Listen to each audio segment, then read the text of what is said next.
Hello and welcome to the 5th episode of the Happy Days podcast with me, Callum Church. In today's episode, I'm going to be talking about why I love imperfections. So yeah, that's right, I love imperfections. I love flaws, I love faults, I love imperfections. And I know what you're thinking. Callum's on his drugs again, right? What am I talking about, spouting out all of this rubbish? But I swear to you that imperfections are the world's greatest underdogs ever known.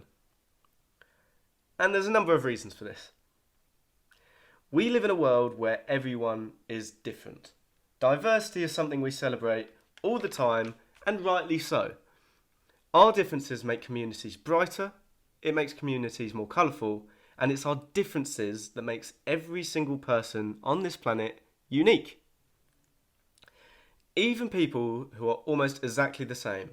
For example, if we take a sibling, they're raised in the same house, in the same environment, with similar lives, and yet they're different. Now, why is it that they're different? This is because of the good traits, the good features, and all that thing, and all that stuff. But it's also because of the bad traits and the bad features, etc. So thanks to imperfections, we have diversity. Imagine if we didn't. We'd all be clones. Imagine how sad that would be.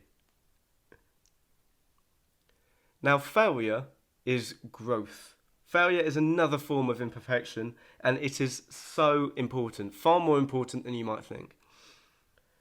Failure is learnings, teachings, and failure helps you understand how it is that you want to live your life. It certainly helped me. Failure is the key to success because we wouldn't learn anything if we didn't ever fail. Now, if you think of all the successful people, for example, someone like Elon Musk, I use as quite a common example. If you think of all the successful people who, in life, do you really think that they just stumbled through their own lives without failing once? Of course they didn't.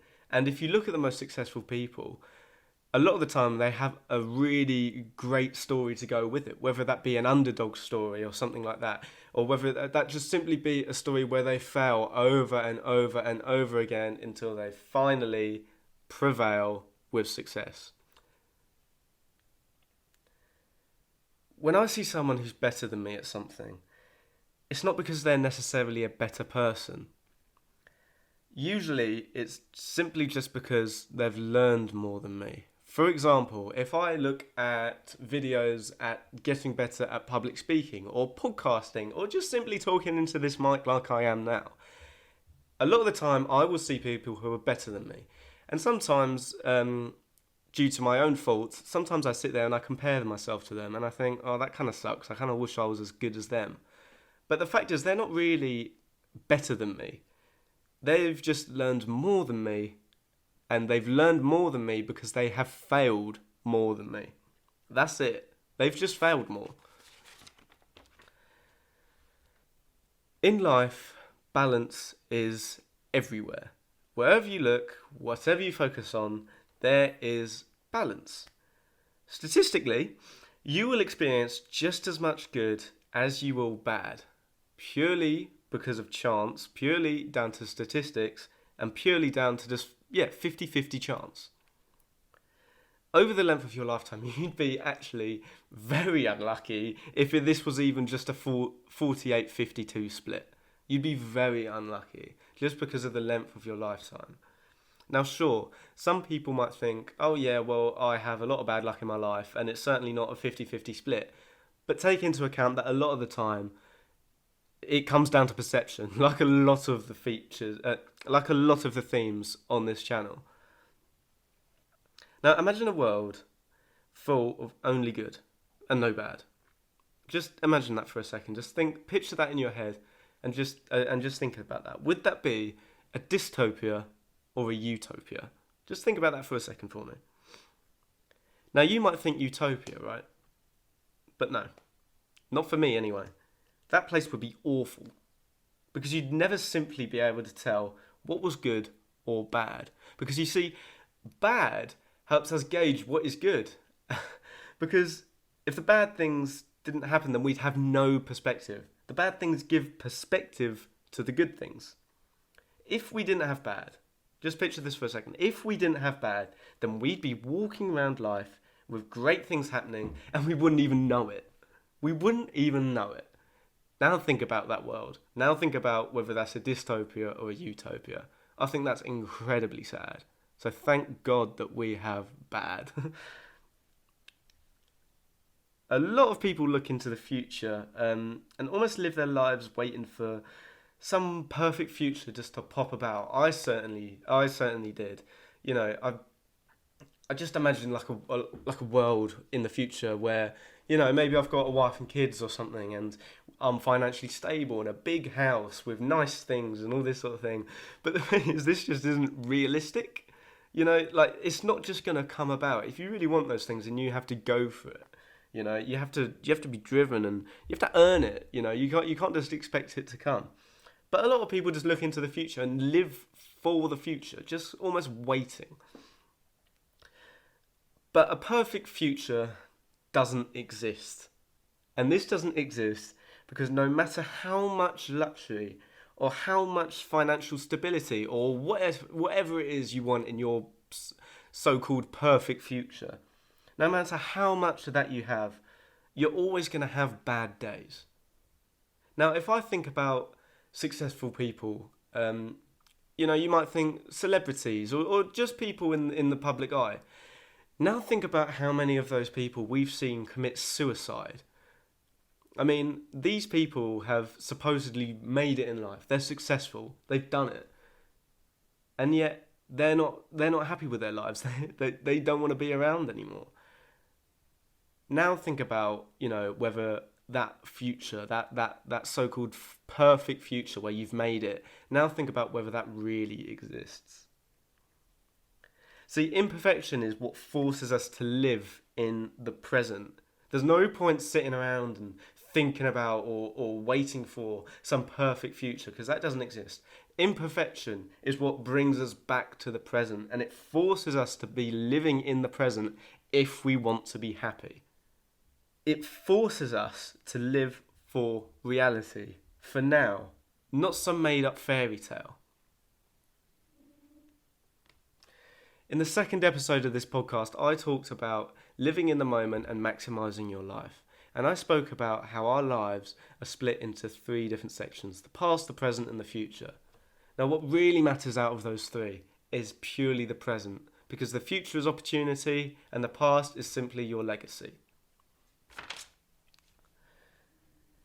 Now, it's taken me a long time to realise this, but social media, especially Instagram, is the fakest ego-driven dopamine factory I've ever seen. And it's taken me so long to realise this. It's one of the many reasons why I've decided to try and cut social media out of my life. And sure, I use social media to help promote this podcast. I use social media to connect with people and network with people. But my God, I have tried so hard just to leave my own personal Instagram page alone and just keep out of that, because it does you no good, really. You see, the reason for this and the reason I say this is because the majority of people on there are simply just there to have their ego massaged, you know, and just to put out some sort of fake appearance. You only see the peak of people's lives on social media, and that is one of the main factors that it is so, you know, toxic. You only see the peak and you never see the imperfections, which from this episode, hopefully you'll be learning, are so important to life. You know, think about how many pictures do girls take before they put a selfie on. I mean, I think it's nuts. It's not so much an issue for guys, but I've taken pictures for girls, and honestly, it's the most frustrating thing as a guy, because you will be sat there for like 5 minutes just taking repetitive pictures over and over and over again, and oh my God, they pick one picture out of like hundreds just as one post for their Instagram, just like one selfie. And that's the thing. You only see the most attractive selfies with the most expensive clothes with all of their favourite moments. And sure, this is fine. I mean, I've done this in the past as well. This is totally fine. But what it does, it generates a fake perception of what life is actually like. Especially if you take into account the previous episode. Episode 4 of this podcast, I released it on Tuesday. It's about the reticular activating system. Now, if you take into account that we're looking at these fake lives over and over again, day in, day out, every moment of our lives, think about what that's doing to your reticular activating system. You are resetting that to think that, this is what reality is. And when you look at your reality where there are imperfections, which is totally natural and normal, you are going to put yourself down. Whereas, if you can accept the bad in your life and not hide it, then you, by doing that, are showing honesty, acceptance, and those are two virtues far greater to have than some flashy fake lifestyle. See, imperfections make us who we really are. If I look back to the lowest moments of my life, when I struggled with depression and anxiety for 2 years, those moments have made me who I am, for sure, 100%. And they've made me who I am today because I've learned and grown from those 2 imperfect years.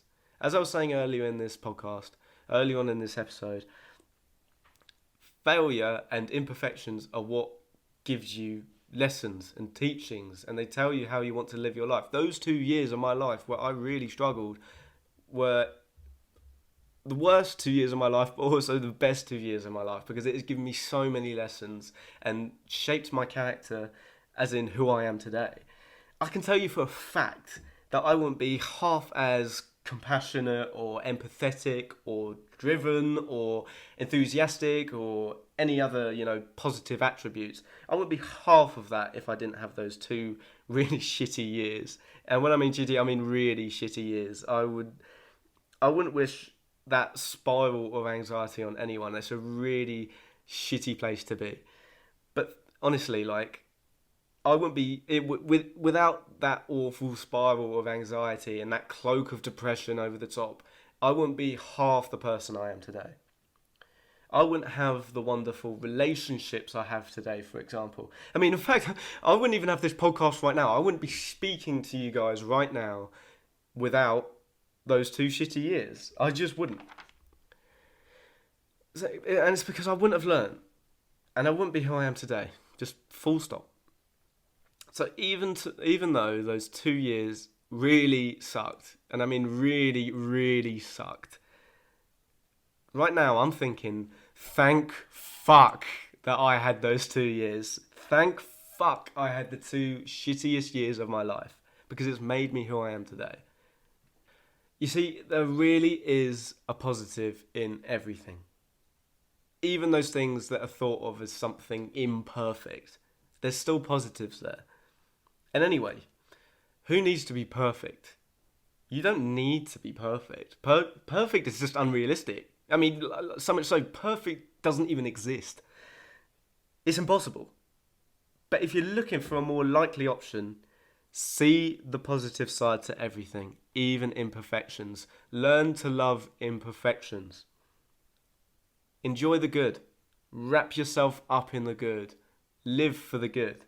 But also, accept the bad and the positive outcomes that come with that. I can tell you for a fact that if you live that way, then it might not be a perfect life. But I can tell you that's one hell of a way to live it. That's all from me for today's episode, guys. I really hope you enjoyed the episode. I'll see you in the next one. So take care.